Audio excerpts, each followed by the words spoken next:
Hi guys, and welcome back to another video game with the powers. I'm Jake, and in today's video, I am continuing my top 100 board games in our collection list. If you guys didn't check out my most recent video where I went over games 20 through number 11, I will go ahead and link that somewhere in the corner so you guys can check that out and get caught up, because we have finally made it to my top 10, guys. Today's video, we are taking a look at my top 10 board games of all time in our collection. And I do want to specify real quick, when I say top 100 board games in our collection, guys, essentially what we do is all of our favorite games of all time we own. Okay, so when I say top 100, I am truly meaning these are my top 100 favorite games of all time, and they also are in our collection, and we specifically do that for that purpose. So every single game that is on this list in this order is a game that we love all time, and it would be in that exact spot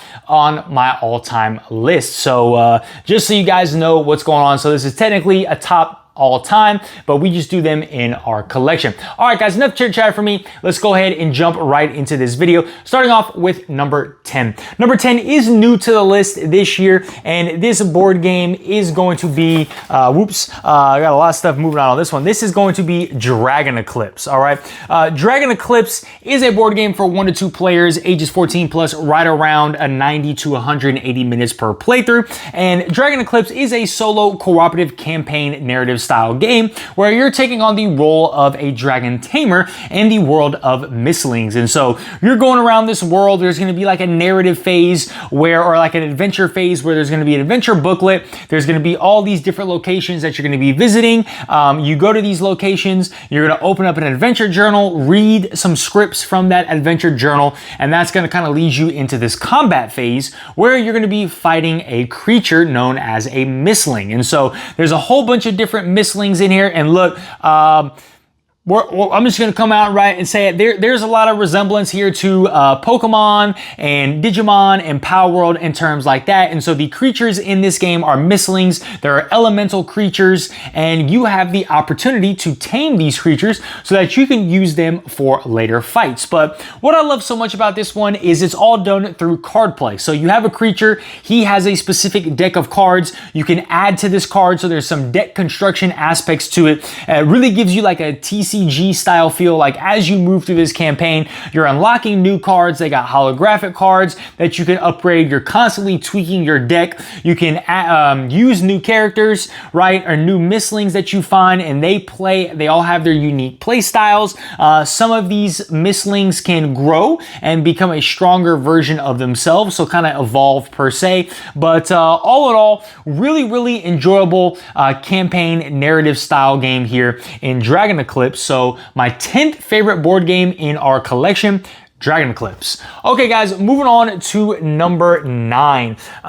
This one is going to be tough to get to without spoiling some of the other stuff. But my 9th favorite board game, moving on to number 9. This was number 9 in the collection last year. So this has stayed steady in this 9th spot. And this is going to be the Castles of Burgundy Special Edition. Now, the Castles of Burgundy Special Edition is a board game for 1 to 4 players, ages 14 plus, right around 90 to 120 minutes per playthrough. And this one is published by Ravensburger and Alia Games, but Awakened Realms collaborated with them to do this special edition of the game. And Castles of Burgundy is a dice rolling tile selection game where you're going to have a player board of kind of your estate and your duchy almost per se, and it's going to have a bunch of different spots for these tiles of different colors, and each of these colors represent different things like farms with animals and monasteries and buildings and castles and ships and stuff like that. And so you're going to use these dice to draft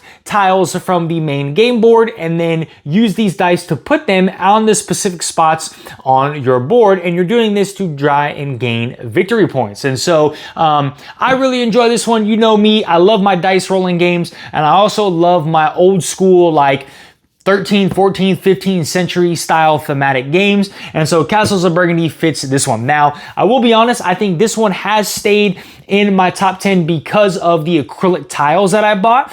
Look, they were overpriced and very expensive, but I think the pop and shine on the table with these acrylic tiles make it stand out and make me want to keep getting this one back to the table. But my 9th favorite board game in our collection, the Castles of Burgundy Special Edition. Okay, guys, moving on to game number 8. This one is new to the list this year, and this is going to be Fromage. All right, Fromage is a board game for 1 to 4 players, ages 14 plus, right around 40 minutes per playthrough. This one is published by R2I Games, and Fromage is a simultaneous worker placement game all about cheese making. All right, you're a French cheesemaker in the early 20th century, and you are going around and try to make a bunch of different cheese. What I love so much about Fromage, it is a Euro style game, a Euro style feel packed in a streamlined and robust package. Okay, I really love the board and I love the mechanics of there's 4 different quadrants on the board, and each quadrant is going to score its own unique way. And so you have to be very strategic in how you do this worker placement. And also with the cheese, there's 3 different types of cheeses that are going to age a certain number of rounds. So there's cheese that age after 1 round, 2 rounds, and 3 rounds. And while this cheese is being made, your workers are tied up. So you have to be strategic with like, okay, how many rounds do I want to tie this specific worker up? And the board is going to rotate. It's like a Lazy Susan almost style feel where you are going to rotate the board in these different quadrants to each other player around. So you'll see one quadrant and then next time the next quadrant, and it'll be about 4 rounds before you get back to the original quadrant that you started in. So I love how there's some strategy to this. Look, it's a Euro style game in a small robust package. That 40-minute tagline or 40-minute playtime is accurate here. I just love this one a whole lot, giving me that Euro game in a simultaneous worker placement streamlined package. My 8th favorite board game in our collection is Fromage. All right, guys, moving on to game number 7. This was 6th on the list last year.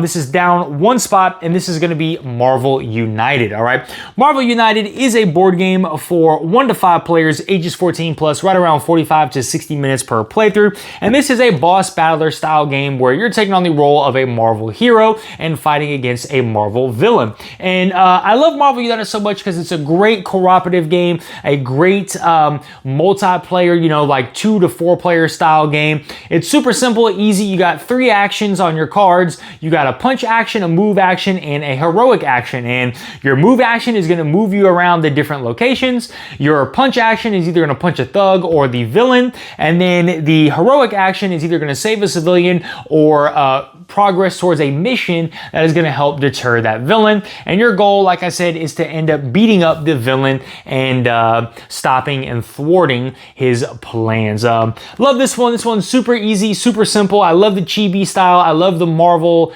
skin theme to this style game. But yep, my 7th favorite board game in our collection, Marvel United.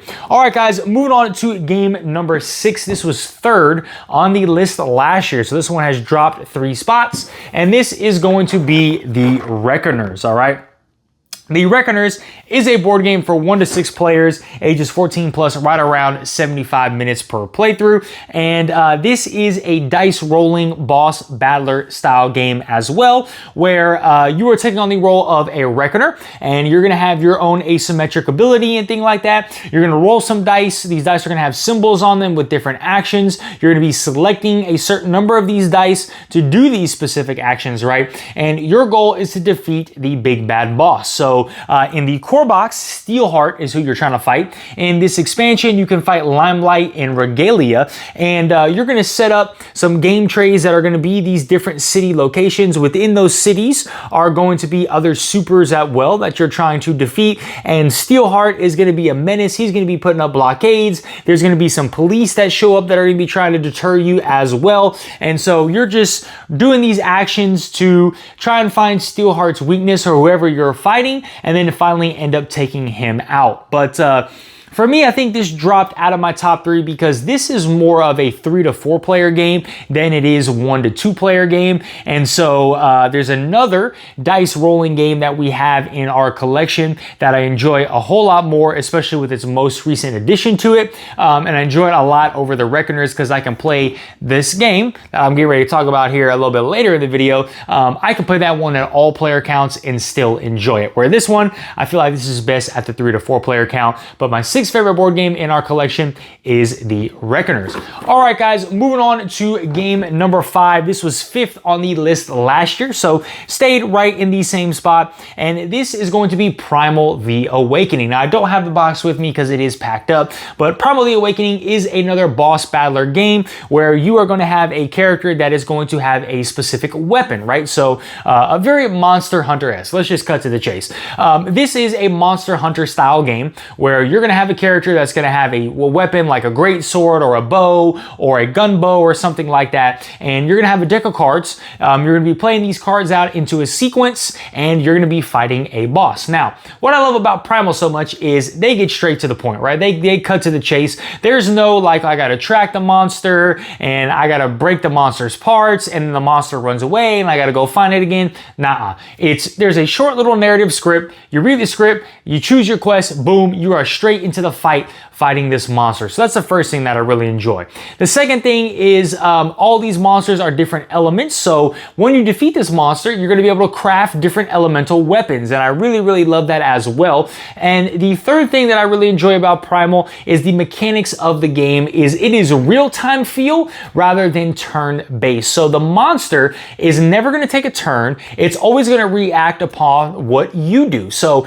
you're going to be playing these cards in a sequence, and depending on the style of card that you play, whether it's offensive or defensive or things like that, or wherever you are positioning wise to the monster, it's going to react off what you do. So very much real time rather than turn-based, and that's what I enjoy about Primal as well. But my 5th favorite board game in our collection is Primal The Awakening. All right, guys, moving on to number 4. This was 4th on the list last year, so this is another game that is held its spot on my list, and this is going to be Tamashii Chronicles of Ascend. All right, Tamashii Chronicles of Ascend is a board game for 1 to 4 players, ages 14 plus, right around 60 to 90 minutes per playthrough. And this is a scenario-based cooperative adventure game. Now, a scenario-based game is a lot different than a campaign-style game in the fact that scenario-based games, you can play these scenarios in any order that you like. So there is no distinct progression with these scenarios. So you can feel free to skip around and do whatever scenarios you want. Now, they do have different difficulties with these scenarios. So you go easy, medium, and hard. So if you want to tackle hard scenarios right away, you can, because there is no real saved progress. So any progress that you make with your character in a scenario gets kind of reset at the beginning of each scenario. So some people might not like that a whole lot.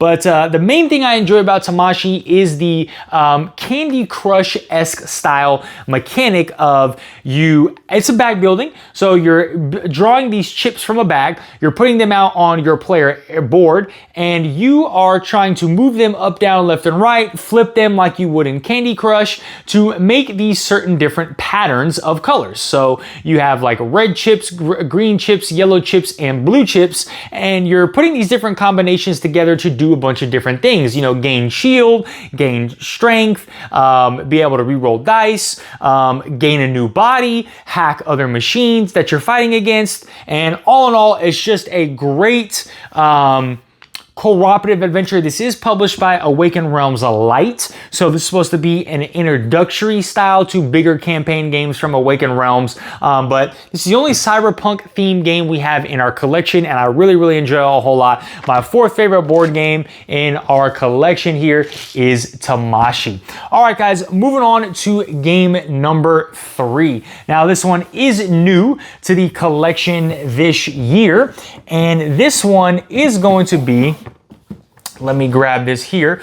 This is going to be Barbaric After the Apocalypse, all right? Barbaric After the Apocalypse. This is a board game for 1 to 4 players, ages 14 plus, right around 40 to 90 minutes per playthrough. And Barbaric is a cooperative miniature game where you are assuming the role of a mutated animal known as a rider, and you are going to ride a crafted ship known as a gear. And so you're going to draft this rider, you're going to draft this gear, you're going to combine them together. They're going to have a deck of cards. Each of these are asymmetric in their own play style, the rider and the gear, and you're trying to achieve one of 2 different things.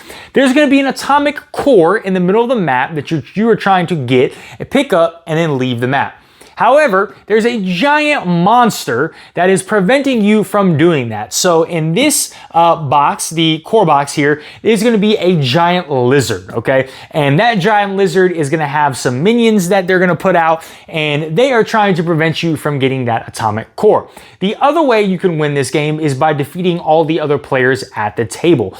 So there's 3 different boxes. You got After the Apocalypse, Into the Jungle, and Heart of the Grand Canyon. Each of those boxes has more riders, more gears, a new different boss. So instead of a lizard, one has a giant electric eel. Instead of an eel, it's a giant hornet. So they're each going to play a different way.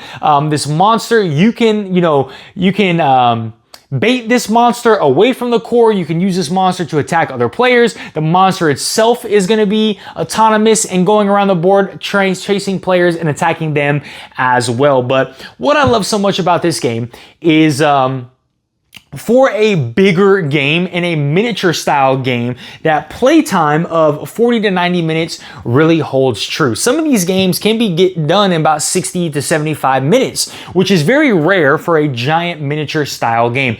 This one also has a MOBA style feel, and that's what I really love so much about Barbaric. Is I love Smite. I've played Smite for a really, really long time, 8 to 10 years. Me and Sierra have really gotten into League of Legends Wild Rift. So I love MOBA style games of you draft a character, you as you're playing the game, your character grows in levels, he gets stronger, you buy items and stuff like that. Now in Barbaric, there are no items, but your character is going to gain experience and unlock new abilities and get stronger. And so I really, really love that aspect to Barbaric. It really has that MOBA style feel and a great package here with a miniature style board game. But my 3rd favorite board game in our collection is Barbaric. All 3, After the Apocalypse, Into the Jungle, and Heart of the Grand Canyon. But this one is published by Hexa House Games. My 3rd favorite board game in our collection, Barbaric. All right, guys, moving on to number 2. This was number 2 on the list last year, so this has not moved at all.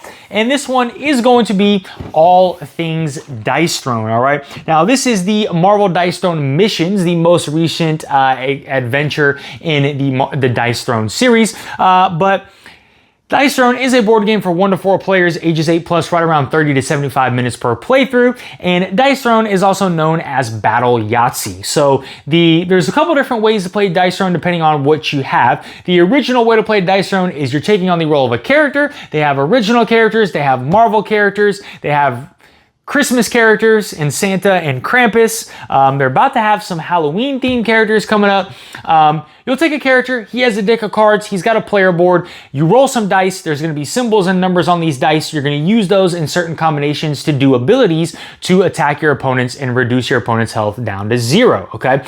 They have a Dice Throne Adventures, which is a cooperative dungeon crawler. You have Dice Throne Missions, which is a scenario-based style game, but it is like a campaign scenario style game. And look, you know me, I've mentioned all the time, I love dice rolling games. I love head-to-head combat games. Dice Throne really fills that niche for me, especially this Dice Throne's Missions. Dice Throne Missions is probably my favorite way to play Dice Throne because it works so well as a solo game. It works very well as a cooperative game.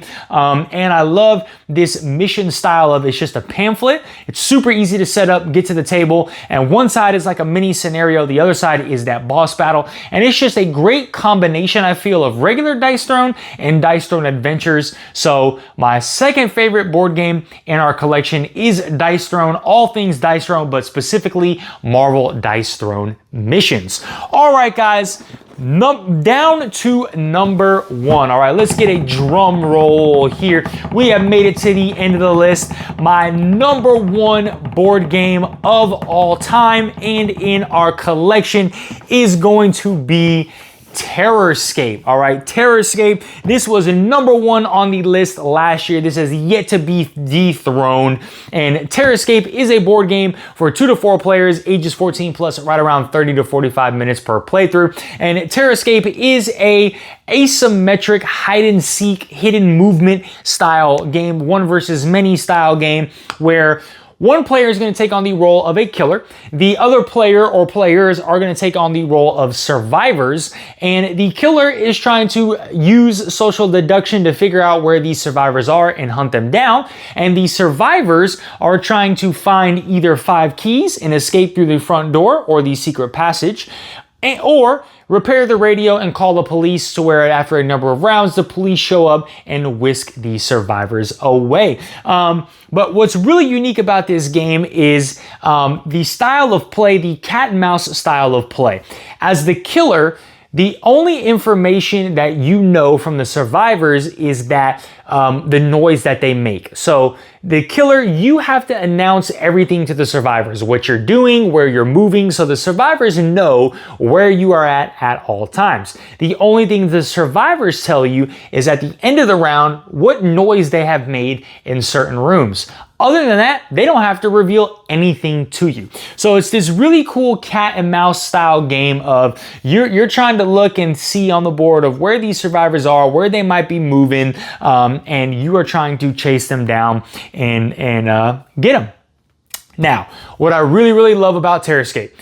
Terrorscape is one of the few games I've seen work really well at all player counts. At the 2-player count, it has this battleship style feel and vibe to it, where it's just head to head. I'm trying to outguess you and you're trying to outguess me. At 3 to 4 players, it's really fun, because as survivors, you have to find a way to talk amongst each other without revealing any information to the killer. Also, this playtime of 30 to 45 minutes hits right on the mark, guys. This thing can be played in 30 to 45 minutes. Most of the times when you are playing Terrorscape, you are playing multiple sessions of Terrorscape because it's so fun. You guys rotate around the table. Okay, let me try the killer now. Let me try the survivors. Let me do all this. They've really made this accessible to a lot of people, to where you can play this multiple times in one session and really grasp it. There's not a whole lot of complexity to it. It's very simple and easy with the instructions and the use of cards if you're the killer, and the survivor and how they move as well. To me, this is Dead by Daylight, the board game. This is what I wish Dead by Daylight, the board game was. I love Dead by Daylight as well. I played that for a numerous amount of years, and it just has that feel to it of, you know, hidden movement, trying to take these guys down, trying to take the killer, or trying to take the survivors down if I'm the killer, trying to survive if I'm a survivor. And because of this short play time, it's the same thing like Dead by Daylight. I finish a match, I want to queue right back up and get into another one. Terrorscape, we finish a game, I want to switch the people around the table, and then I want to jump right back into another game. But my number 1 board game of all time and in our collection is Terrorscape. All right, guys, well, we have made it to the end of my list here, my top 100 board games of all time. Hope you guys enjoyed this list. If you did, smash that like button, hit that notification bell, drop down in the comments below, do you guys own any of these games and where would you rank them? And last but not least, if you guys are not subscribed to our channel, please go ahead and subscribe so we can keep bringing you some more awesome content. All right, guys, have a great one. Bye.